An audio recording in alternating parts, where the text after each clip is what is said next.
નમસ્કાર વિદ્યાર્થી મિત્રો, A1 સ્ટડી યુટ્યુબ ચેનલમાં તમારું હાર્દિક સ્વાગત છે। મિત્રો, ધોરણ 8ની જે ગણિત વિષયની ડિસેમ્બર મહિનામાં લેવાનારી એકમ કસોટી છે તેનું સંપૂર્ણ પેપર સોલ્યુશન આજના વિડીયોમાં જોવાના છીએ। તો મિત્રો, વિડીયોને પૂરો જુઓ જેથી કરીને તમને સાચું અને સચોટ સોલ્યુશન મળી શકે અને મિત્રો તમે ધોરણ 8ની ડિસેમ્બર મહિનાની જે ગણિત વિષયની એકમ કસોટી છે તેની અંદર પૂરેપૂરા ગુણ મેળવી શકો।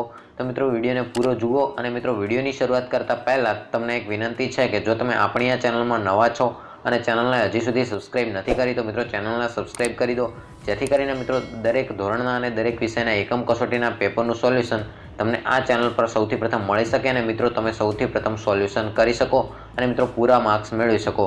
તો મિત્રો જોઈએ ધોરણ 8ની ગણિત વિષયની ડિસેમ્બર મહિનાની એકમ કસોટીનું સંપૂર્ણ પેપર સોલ્યુશન।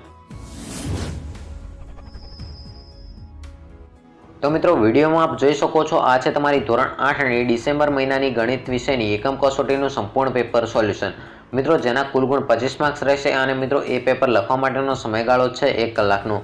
તો મિત્રો, અહીંયા પ્રશ્ન નંબર 1 આપેલો છે કે માંગ્યા મુજબ ગણતરી કરો, એટલે કે માંગ્યા મુજબ ગણો। તો મિત્રો, અહીંયા તમારે માંગ્યા મુજબ ગણતરી કરવાની રહેશે। તો પ્રશ્ન નંબર 1 આપેલો છે કે AB - AC માં BC - CA ઉમેરો। તો મિત્રો, અહીંયા સરવાળો કરવાનો રહેશે તો AB - BC plus BC - CA। તો મિત્રો, એનો જવાબ આવશે AB - CA।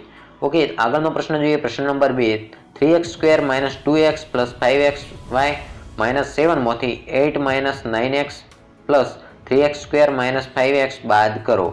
તો મિત્રો, જેના 3 માર્ક્સ રહેશે તો દાખલો ગણી અને તમને જવાબ આપી દીધો છે। તો મિત્રો, વિડીયોને પોઝ કરીને તમે જવાબ લખી શકો છો 14xy + 3x - 15। તો આગળનો પ્રશ્ન જોઈએ પ્રશ્ન નંબર 2 યોગ્ય નિત્યસમનો ઉપયોગ કરી નીચેના ગુણાકાર કરો। તો મિત્રો, વિડીયોની અંદર તમને સંપૂર્ણ રીતે સમજાવી અને ગણતરી કરીને આપી દીધેલી છે અને મિત્રો તેના કુલ ગુણ 25 પેપરના કુલ ગુણ 25 છે અને મિત્રો આ પ્રશ્નના 2 માર્ક રહેશે। તો મિત્રો, નિત્યસમનો ઉપયોગ કરી અને તેની ગણતરી કરવાની છે। તો પ્રશ્ન અહીંયા એવો છે કે x + 7 તો મિત્રો અહીંયા આ સૂત્ર લાગુ પડશે કે a + b કૌંસ 12² એટલે કે મિત્રો a² + 2ab + b²। તો મિત્રો એ પ્રમાણે ગણતરી કરવાની રહેશે। તો મિત્રો એ પ્રમાણે તમે ગણતરી કરી અને જવાબ લખી શકો છો। તો મિત્રો જોઈએ કે x + 7 એટલે કે મિત્રો x² + 2 * 7 * x અને 7² એટલે મિત્રો એનો જવાબ આવશે x² + 14x + 49। તો મિત્રો આવી રીતે વિડીયોની અંદર તમને આ જવાબ મળશે। તો મિત્રો તમારે આ જવાબ તમારી એકમ કસોટીની નોટબુકની અંદર લખવાનો રહેશે। તો મિત્રો તેવી જ રીતે આગળનો પ્રશ્ન જોઈએ। તો આ રીતે તમારે વિગતવાર વિડીયોને પોઝ કરીને સોલ્યુશન લખતા રહેવાનું રહેશે। તો આગળનો પ્રશ્ન આપેલો છે પ્રશ્ન નંબર 2 3x + 1 3x - 8। તો મિત્રો તેના પણ 3 ગુણ છે। તો મિત્રો એની સંપૂર્ણ ગણતરી તમને વિડીયોમાં આપી દીધેલી છે। તો મિત્રો વિડીયોને પોઝ કરી અને સ્ક્રીનશોટ લઈ અને તમે સરળતાથી સોલ્યુશન સાથે લખી શકો છો। તો મિત્રો એનો જવાબ આવશે 9x² - 7x - 8। તો મિત્રો a = 1 અને b = 8। તો મિત્રો આગળનો પ્રશ્ન જોઈએ પ્રશ્ન નંબર 3 નીચેના દાખલા ગણો।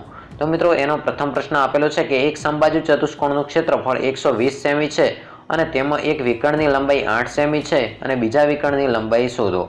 તો મિત્રો એનું ગણતરી કરીએ કે સમબાજુ ચતુષ્કોણનું ક્ષેત્રફળ બરાબર સૂત્ર મિત્રો આ પ્રકારનું રહેશે કે 1/2 બે વિકર્ણોનો ગુણાકાર એટલે તેથી મિત્રો 120 = 1/2 8।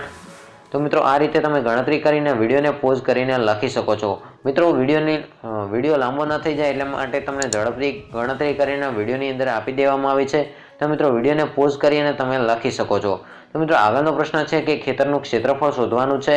તો મિત્રો એની આકૃતિ દોરી અને તમને સમજાવવામાં આવે છે। તો મિત્રો એ પણ તમે વિડીયોને પોઝ કરીને લખી શકો છો। તો મિત્રો ચતુષ્કોણ ABCDનું ક્ષેત્રફળ બરાબર ત્રિકોણ ABDનું ક્ષેત્રફળ પ્લસ ત્રિકોણ BCDનું ક્ષેત્રફળ। તો મિત્રો 1/2 × 24 × 13 પ્લસ 1/2 × 24 × 8। તો મિત્રો સંપૂર્ણ ગણતરી કરશો તો જવાબ આવશે 252 મીટર²। તો મિત્રો આપ વિડીયોને પોઝ કરી લેજો અને ત્યારબાદ તમે એકમ કસોટીની નોટબુક છે તેની અંદર આ સોલ્યુશન લખી શકો છો। તો મિત્રો આગળનો પ્રશ્ન જોઈએ પ્રશ્ન નંબર 4 ચોરસ પાયાવાળા પિરામિડના શિરોબિંદુના આધાર માટે યુલરનું સૂત્ર ચકાસવાનું છે। તો મિત્રો ચોરસ પાયાવાળો પિરામિડ આપેલો છે અને મિત્રો f = 5 v = 5 and e = 8 એટલે મિત્રો f = 5 v = 5 અને e = 8। તો મિત્રો યુલરનું સૂત્ર આપ જોઈ શકો છો વિડીયોમાં ડાબા બરાબર f + v અને જબા બરાબર e + 2। તો મિત્રો ડાબા બરાબર જબા સમાન થવાતું હોવાથી આ મિત્રો છે એ યુલરના સૂત્રનું પાલન કરે છે. પ્રશ્ન નંબર 5 જોઈએ કે નીચેના માંગ્યા મુજબ જવાબ આપો.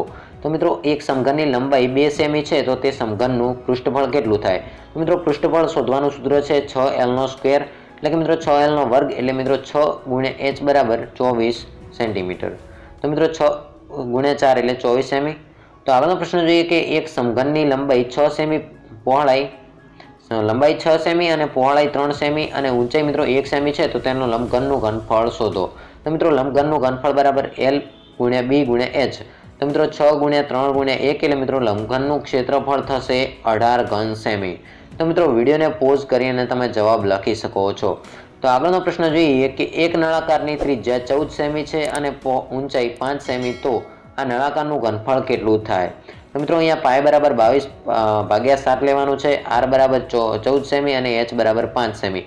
તો મિત્રો નળાકારનું ઘનફળ શોધવાનું સૂત્ર આપ જોઈ શકો છો કે પાય r નો સ્ક્વેર h. તો મિત્રો 22 × 2 × 14 × 5. તો મિત્રો એનો જવાબ આવશે 3080 ઘન સેમી. તો મિત્રો આ હતું તમારું ધોરણ 8ની ડિસેમ્બર મહિનાની એકમ કસોટીનું સંપૂર્ણ પેપર સોલ્યુશન. મિત્રો વિડીયો ગમે હોય તો વિડીયોને લાઇક કરી અને ચેનલને સબસ્ક્રાઇબ જરૂરથી કરજો, જેથી કરીને દરેક ધોરણની એકમ કસોટીનું સોલ્યુશન મળી શકે. અને મિત્રો આ વિડીયોને તમારા મિત્રો સુધી જરૂરથી શેર કરજો. મિત્રો ફરી મળીશું નવા વિડીયોમાં. જય હિન્દ, જય ભારત.